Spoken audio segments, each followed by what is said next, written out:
So, ayun po, ang magandang araw po sa inyong lahat. At welcome again to J-Lat Vlog. Ayan. And so, yan po, for this episode po natin, andito pa rin po kami sa isang barangay dito sa aming hometown, sa bayan po ng kuya po. At meron po kami ipapakita po sa inyo na property po dito. Ito naman po ay merong residential at meron po siyang mango farm. So, ito po ay located nga po dito sa bayan ng kuya po. At nakaalong barangay road po siya o farm to market road. At ang kagandahan po nito ay nabakura po yung buong property. So itong property po nito ay meron pong sukat na 3.9 hectare o kulang-kulang 4 na hektarya o 39,149 square meter. At yun nga po, bale 10 po yung kanyang titulo. So ito po yung mga titulo po niya. Ang dami, 10. Ayan, so ito yung unang title po niya. Ayan, kitang-kita po dito. At ito nga po ay may naglapit po sa amin sa property po nito, si tatay. Yan, yung kasama po namin na ahente rin po, siya po naglapit po sa amin sa property po nito. So itong property po nito ay kasama na po yung bahay na ibinebenta. Ayan, so sasabihin ko sa inyo yung presyo, malulula po kayo sa presyo po niya. At ako rin po talaga ay nabigla rin po sa presyo po nito, pero wala po tayong magagawa dahil yun po yung gustong i-presyo ng may-ari, dahil property nga po nila. Kaya kung anong gusto nila i-presyo, nasa sa kanila po yan. At dito po, wala po kaming overpriced dahil mataas na po talaga yung presyo binigay sa amin. So, ang presyo po ng property ay 20 million. Ayan po. Opo, tama po yung narinig nyo. 20 million. At talagang nakakagulat. Ayan. So, ito nga po ay mango farm po siya. Ito yung residential po niya. Meron daw po itong 20 more or less po na 200 more or less po na puno ng mangga. Ito po ay mga fruit bearing na po, mga malalaki na at talagang nagpro-produce na po ng bunga at income generated na rin po itong property nito.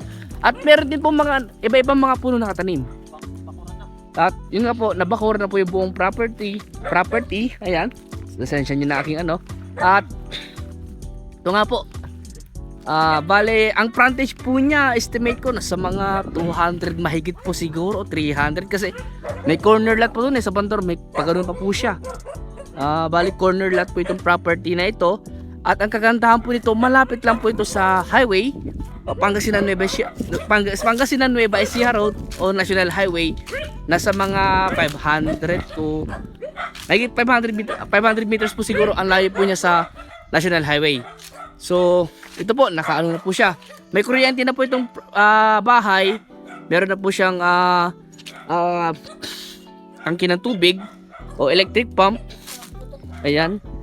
Electric pump po yan ang nakalagay dito as a source of water po nila.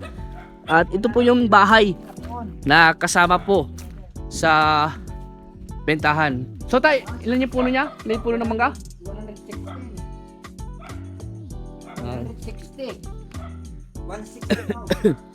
Ayan, kinakausap po yata yung yung may-ari po dito sa property nito. Tinatanong kung ilan yung puno ng mangga. Ayan. Tay, pwede pasukin? Kalap mabalin niya isin yat yung katrolay na. Kung pwedeng pasukin po yung bahay. Ano nakalakat lata? Sige. So ayun po, kausap po si ni tatay yung yung may-ari po dito sa property nito na nagbebenta. At papasukin po natin tong Dado na nilakay mo, nakalak. nakalak daw. Okay. Kalak. Sige tay, kahit ano na, huwag na muna. Pag may bayar na siguro, pasukin na lang. And, so yung mga gamit sa loob ay hindi po kasama. So itong bahay lang po, tapos tong farm ang binibenta po. At tara, puntahan natin yung yung manggahan. At yung mga kasama po namin, andun sila sa kabilang daan dahil kinukuha na po nila ng drone. So ito po sa likod, may mga rin po siya. May mga kulungan po ng mga hayop. Kambing yata itong mga baka kambingan po siguro to. Andyan tayo, bukas. Ito sa likod, bukas yung kanyang nakalak din. Nakalak din. So may dalawang CR. Malapurto na. May CR po dito. Ha? Shower room yung isa. Ito yung CR. At ito yung kanyang shower room. Okay po, ito po yung kanilang kusina. At dalawa to po yung kwarto sa loob. Nakalak nga lang daw po yung bahay. So, yung mga gamit tayo, hindi kasama sa bentahan yung mga gamit ng bahay. Yan. May kulungan po ng manok, may kulungan ng kambing, may dirty kitchen po sila dito sa banda rito. Ayan po. So, ulitin ko po, nasa 200 po more or less yung kanyang puno ng mangga. Tay, ilan yung puno ng mangga sinabi? Nasa 160. Okay. Nasa 160 daw puno ng mangga.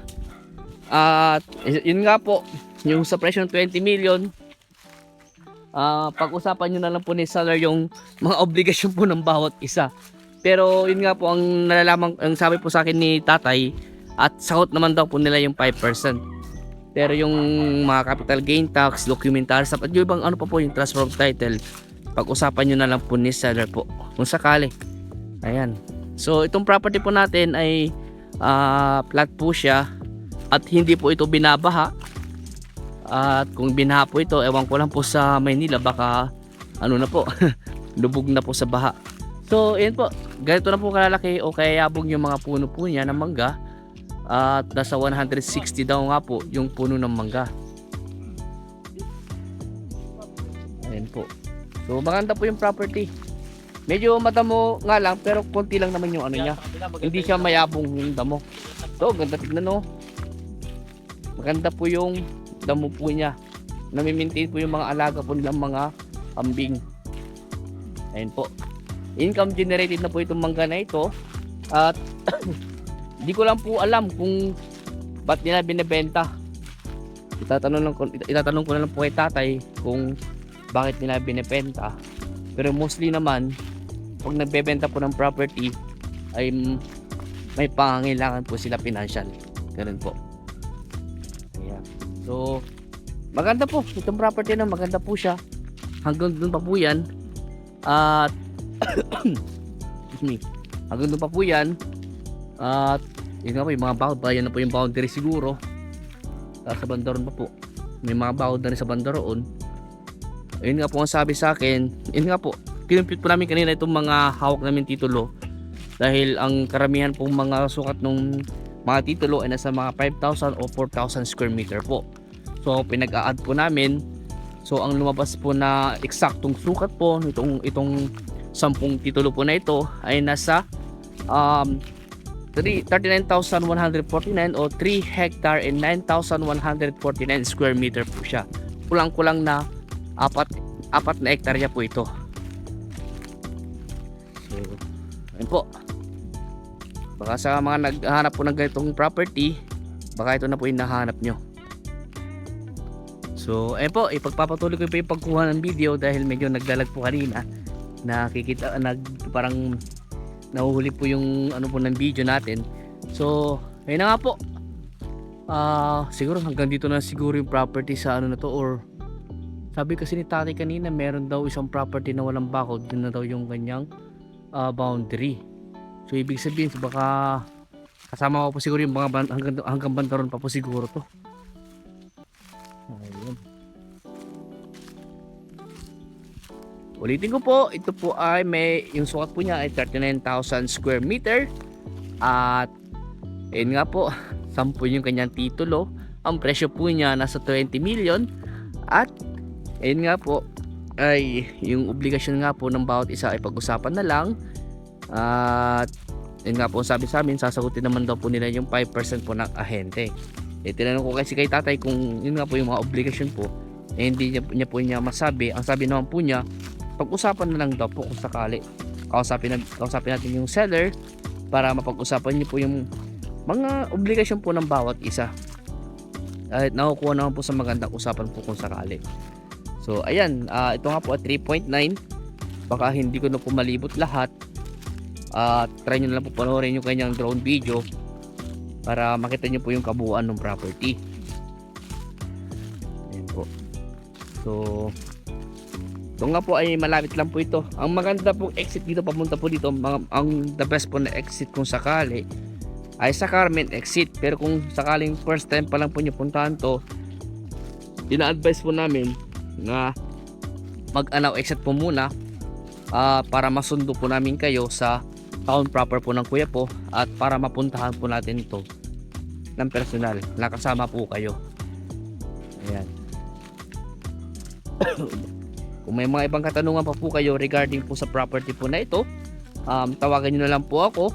At kung gusto nyo makita nga po ng personal, schedule po natin para masamahan po namin kayo at para makausap nyo rin po yung may-ari po nito sa property nito. Ayan. Dito po ang source of water po dito, deep well, nakita nyo po kanina. Ayun po, nakatangke na po, may CR sa labas, may CR sa loob, may shower, may 2 kwarto yung bahay. At yung mga gamit nga lang po, yung sabi na po sa atin kanina, ay hindi po kasama sa benta po yung mga gamit sa loob ng bahay. Pero depende na din po sa usapan nyo ni seller kung sakali po, kung gusto niyang isama na rin sa bentahan. Ayan. Opo. So ayan, wala na akong masabi. Pero yung property nga po, maganda po siya. Maganda po siyang i-develop, pwedeng gawing resort. Ayan, dahil dito po sa amin, sa bahay ng kuya po, mahilig po yung mga tao dito sa swimming. Kami rin po, mahilig din po kami mag-swimming. At kagaling lang din po namin sa swimming. Kaya, ayan po, maganda rin pong business po yun.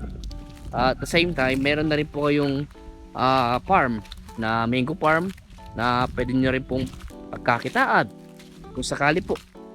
At ano pa, marami pong pinagawin dito. Pwede kayong mag-alaga ng mga kambing, mga baka, dahil maluwang naman po yung pastulan po nila kung sakali. Ayan po. So hindi na po makapunta doon at babalik na po ako sa mga kasama ko. Ayan po, may mga katanungan po, tawag lang po kayo sa akin at tatry ko pong sagutin. At ito nga po, papakita ko sa inyo yan titulo. Ito po ay CLOA. Pero chinek ko naman po kanina yung mga dokumento na hawak ko, na pinakita sa akin. Ito po yung mga Xerox lang po siya na colored. At yun nga po, matured naman po sila. Nasa 10 years na po yung maturity po nila. At ayun nga po, yung amilyar po nito, ang sabi po sa akin ni tatay kanina, is sasagutin po nung may-ari. Yung ang inisip lang po nila yung mga capital gain tax, ganun po. Sa transfer of title, iniisip po nila. Kaya sabi ko nga po kay tatay, kung hindi sila makapag-decide, mas maganda pag-usapan na lang po ng personal kung sakali po. So hanggang dito po muna, at maraming salamat po sa inyo lahat, at God bless po.